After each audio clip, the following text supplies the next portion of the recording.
الأهلي يستغل تعثر الزمالك أمام أسوان بهدفين مقابل واحد في زهرة الجنوب، ويفوز على بيراميدز 3-0 في مباراة كانت مليئة بالإثارة والجدية. السلام عليكم ورحمة الله وبركاته. نادي الأهلي يفوز على بيراميدز 3-0 ويتصدر الدوري بعد خسارة الزمالك من نادي أسوان 2-1.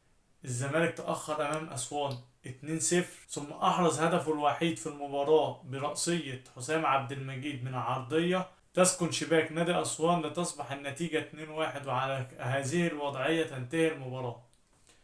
النادي الأهلي يفوز على بيراميدز في مباراة في غاية الأهمية، كان لازم الأهلي يفوز. الأهلي ما ينفعش ما يكسبش المباراة دي، لأن الأهلي لو ما كسبش المباراة دي يبقى بيضيع من إيده فرصة كانت هتبقى فرصة العمر. ما كانش فيه أداء، ما كانش فيه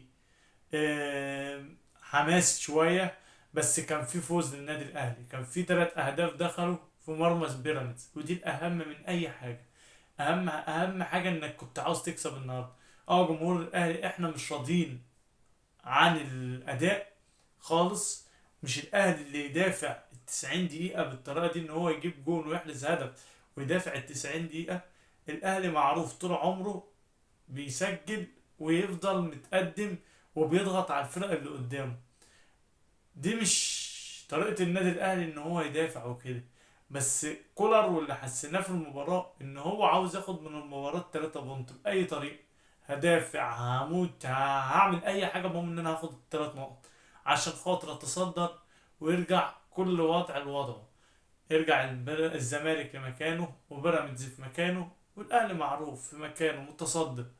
الاهلي ما بي يعني ده مكانه، المفروض ان هو ده الطبيعي بتاعه، بس في دروبات بتحصل. النادي الاهلي لازما يكون في حماس اكتر من كده، لازما يكون في صفقات في يناير قوية، لازما يكون في صفقات في الخط الامامي، لازما يكون في تغيير في الخط الامامي.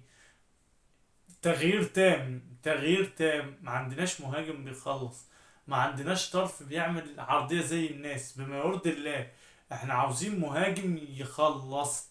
رأسيتين لشادي حسين ولا 3 كور جوان، ومحمد شريف نفس الكلام، جاله كورة ولا 2 برضو يروح بالكورة. برونو سافيو بياخد الكورة وبيرجع بيها تاني. ده مش مهاجم النادي الاهلي اللي المفروض الاهلي هيرتكز عليه. مهاجم النادي الاهلي اللي المفروض يرتكز عليه لازم يكون بيخلص امام الجون، لازم يكون عنده الحسة التهديفية، لازم يكون. محمد شريف في الفترة اللي فاتت من سنتين ولا من سنة ونص، كان محمد شريف ده هداف بمعنى الكلمة، كان أي فريق يتمناه. بس دلوقتي في تراجع في عند محمد شريف، في تراجع عند شادي حسين. لازم اللاعيبة دي تعرف إن هي بتلعب للنادي الأهلي.